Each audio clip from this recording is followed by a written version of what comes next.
Halo, selamat datang teman-teman dong semua. Perkenalkan beta Aldi selaku host di sini. Lalu ada beta pu kakak dua orang, kakak tampan ada kakak Karel dan kakak Baby bisa tolong sapa. Mungkin kakak Karel bisa tolong sapa penonton, ketemu penonton. Halo, Ya, itu kakak Karel teman-teman. Lalu ada kakak Baby, kakak Manis bisa tolong sapa ketemu penonton juga. Halo, Ya, baik teman-teman. Jadi katong tiga di sini kali ini tuh katong podcast dan episode kali ini tuh Kotong ingin membahas tentang konflik kepentingan secara potensial. Mulai dari Akang pu pengertian itu kayak bagaimana, dia punya contoh itu apa saja, dan mungkin akan diberikan beberapa peraturan mendasar yang Kotong bisa tahu itu sebagai rujukan bahwa Kotong melihat apa namanya konflik kepentingan secara potensial itu kayak bagaimana teman-teman. Jadi untuk seng buang-buang waktu jangan terlalu lama-lama lah nanti terlama teman-teman dong nonton ketemu podcast ini dong rasa pastiu.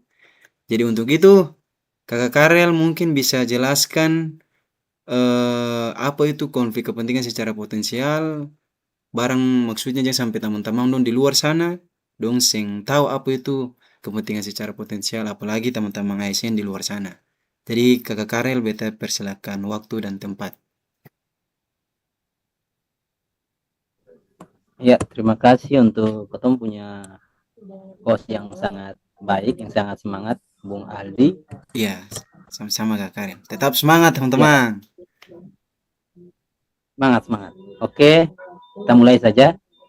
Untuk konflik kepentingan secara potensial adalah kondisi ketika seseorang memiliki kepentingan pribadi, keluarga, kelompok, atau kepentingan lain yang potensi mengaruhi objektivitas dan profesionalitas dalam menjalankan tugas meskipun pada saat itu belum terjadi penyalahgunaan wewenang.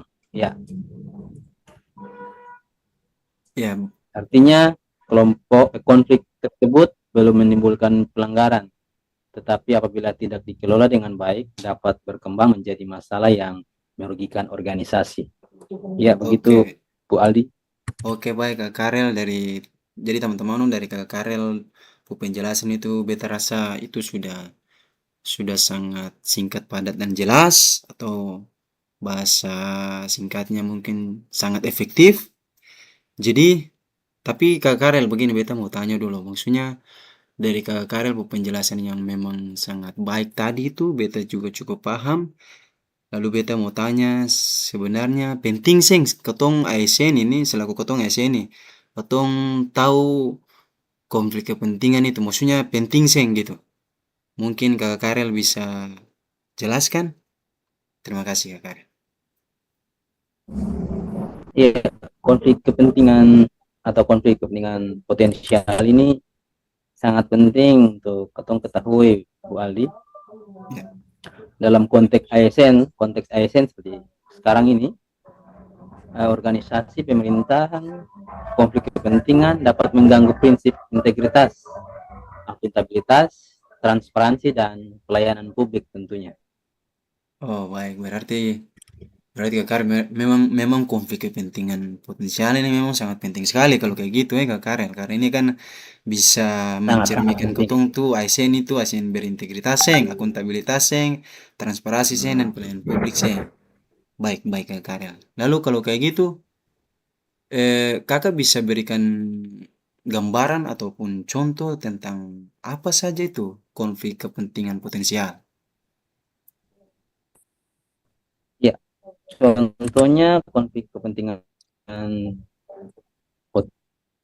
potensial itu sering terjadi dalam organisasi pemerintahan.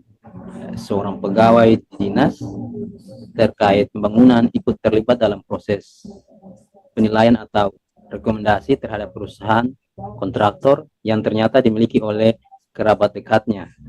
Walaupun pegawai tersebut belum memberikan keuntungan secara langsung kepada perusahaan tersebut, kondisi ini sudah termasuk konflik kepentingan potensial karena terdapat kemungkinan keputusan yang diambil menjadi tidak objektif atau tidak menguntungkan.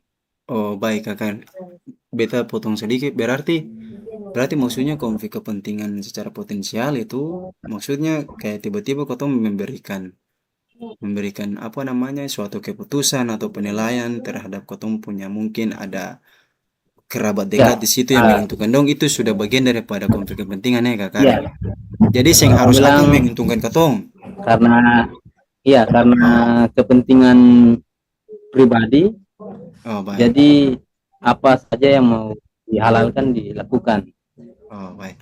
Mungkin ada contoh lain kakak Karel supaya memperjelas apa Uh, itu konflik kepentingan.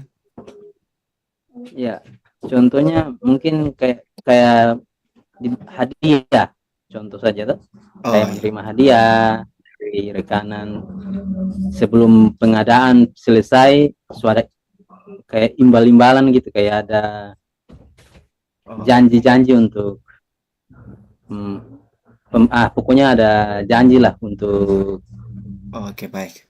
Jadi sudah orang bilang istilahnya hmm, kakak kayak contoh contoh kasus kayak misal Kak Karel beta mau dapetin langsung Kak Karel kasih kayak beta kasih Kak Karel ya, barang duluan dulu kayak itu sudah jadi konflik kepentingan ya ya Kak Karel yang penting konflik bisa kepentingan berupa karena keuntungan pribadi maupun ada orang yang ketong keuntungan ini pribadi yang betul betul di, dilakukan di situ ya. iya baik.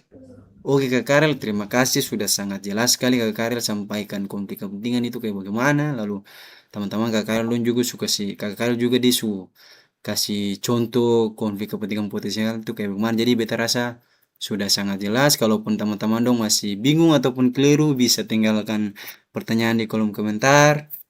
Jadi untuk ketong merujuk ke apa namanya aturan-aturan yang menjadi rujukan untuk ketong tahu apa itu konflik kepentingan. Mungkin beta beta bisa berikan kesempatan kepada ketumpu kakak Nona, kakak manis yang ada, kakak baby, kakak baby bisa bisa berikan aturan-aturan kah apa ketum bisa maksudnya aturan-aturan apa saja yang ketum bisa ambil dia punya nilai konflik kepentingan itu. Maksudnya kayak ada aturan kayak mengatur tentang konflik kepentingan gitu.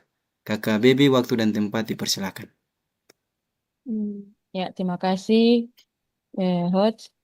Nah, di Iya. sini dia yang kata bisa lihat dia aturan itu di Peraturan Menteri PAN nomor 37 tahun 2012 tentang pedoman umum penanganan benturan kepentingan. Terus ada juga di Undang-Undang nomor 20 tahun 2023 tentang aparatur sipil negara. Yang ketiga juga kita bisa lihat di pedoman integritas dan pengendalian gratifikasi dari Komisi Pemberantasan Korupsi atau KPK. Sadap. Ya, Berarti ini teman-teman Depo. itu aturan-aturan yang ketong harus merujuk ya minimal paling tidak itu yang ketong harus ketahui untuk ketong bisa tahu apa itu konflik kepentingan yang tadi sudah disebutkan kakak baby ada Permen Pan RB nomor 37 tahun 2012 ada Undang-Undang nomor 20 tahun 2023 tentunya tentang aparatur sipil negara. Kalau yang tadi Permenpan itu tentang pedoman umum penanganan benturan kepentingan. Terus yang ketiga tadi ada pedoman integritas dan pengendalian gratifikasi dari KPK teman-teman. Jadi tiga aturan itu yang sudah kakak Baby sampaikan. Jadi teman-teman dong bisa kalau bisa pelajari lah supaya dong bisa tahu apa itu konflik kepentingan. Terus untuk kakak Baby betul juga mau tanya lagi dari penjelasan Kakak Karel di awal, terus Kakak Baby juga sudah sampaikan aturan-aturan yang Kotong bisa pelajari konflik kepentingan di situ. Nah, Kotong nih kan bagaimana Kakak Baby? Kotong juga kan sen tahu tiba-tiba Kotong diperintahkan kah ataupun bagaimana atau di situasi kondisi apapun Kotong juga sen tahu tiba-tiba Kotong tergolong tergolong konflik kepentingan. Jadi beta mau tanya kepada Kakak Baby, bagi ada cara sing untuk ketong kelola konflik kepentingan begitu kakak baby. Bagaimana cara mengelola konflik kepentingan dari kakak baby? Mungkin itu beta pertanyaan, beta kembalikan kepada kakak baby waktu dan tempat dipersilakan. Oke, baik ya. Terima kasih, host. Nah, untuk dia punya langkah-langkah itu ketong harus identifikasi konflik itu dulu. Terus ketong harus mampu mengenali apakah terdapat kepentingan pribadi yang dapat mempengaruhi pekerjaan. Terus yang kedua juga ketong bisa melakukan pelaporan atau mengungkapkan apabila terdapat potensi konflik kepentingan, pegawai wajib menyampaikan kepada dia punya atasan atau pimpinan yang berwenang di dia punya instansi. Terus ketiga itu menarik dari menarik diri dari proses pengambilan keputusan. Keterlibatan berpotensi menimbulkan ketidaknetralan, maka individu tersebut sebaiknya tidak ikut dalam proses tersebut. Nah, yang keempat itu harus penerapan sistem pengawasan dan transparansi. Perlu memiliki SOP, mekanisme pengawasan dan dokumentasi yang jelas. Terus yang kelima itu kita harus membangun budaya integritas. Budaya kerja yang menjunjung profesionalisme akan membantu mencegah terjadinya benturan kepentingan. Oke, Ya, baik. mungkin itu saja. Ya, luar biasa, itu sudah sangat jelas sekali teman-teman dong. Jadi mungkin itu kotong punya episode kali ini kotong membahas tadi tentang tadi sudah disampaikan kotong pun narasumber kakak ganteng, kakak Karel, apa itu konflik kepentingan, lalu bagaimana cara mengelola sudah disampaikan tadi, dijelaskan tadi oleh kakak Nona, kakak Baby. Lalu sekarang kotong ada di akhir podcast. Kita mau memberikan kesimpulan bahwa teman-teman dong di luar sana jangan sampai terlibat dalam konflik kepentingan. Kalaupun bisa menghindar, lebih baik menghindar. Kalau sudah terjerumus, ya lebih baik stop. Ya teman-teman, jadi untuk konflik kepentingan secara potensial bukan berarti pelanggaran yang sudah terjadi teman-teman. Tetapi alangkah baiknya kondisi yang harus diantisipasi sejak awal itu kotong harus tarik diri dari konflik kepentingan. Kalau teman-teman dong lihat ada berbaur konflik kepentingan di situ, teman-teman tarik diri juga toh. Lalu dengan identifikasi yang tepat, keterbukaan serta pengawasan yang baik, organisasi dapat menjaga kepercayaan publik. Pokoknya apa yang sudah dijelaskan kakak Baby tadi untuk kelola konflik kepentingan, beta rasa sudah sangat jelas.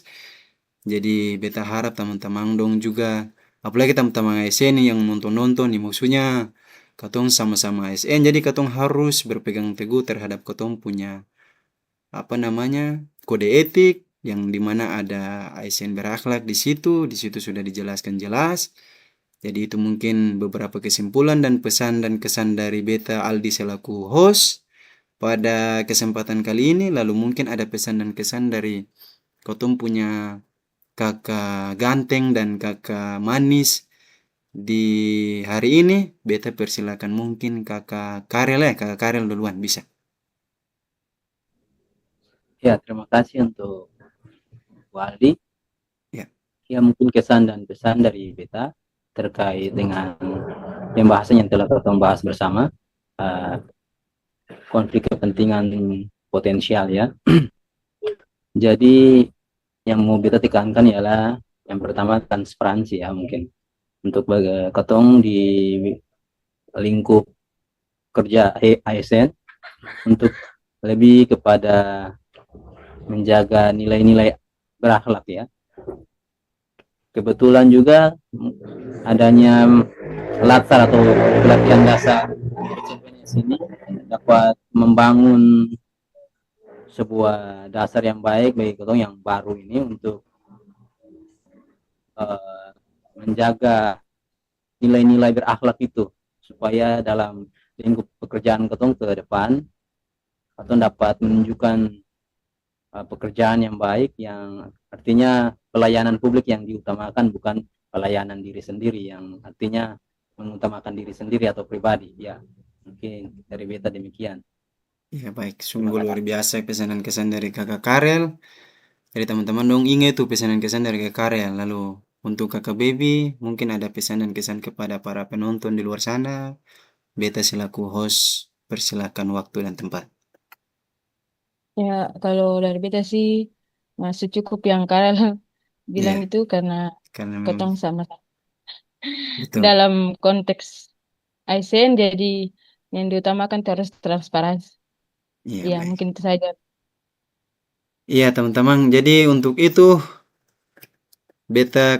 beta perwakilan dari Katong Tiga di hari ini mengucapkan banyak terima kasih teman-teman dong, selalu mencerminkan akhlak yang baik, taat kepada Tuhan dan setia kepada bangsa dan negara. Untuk itu teman-teman, sampai jumpa di episode selanjutnya. Terima kasih.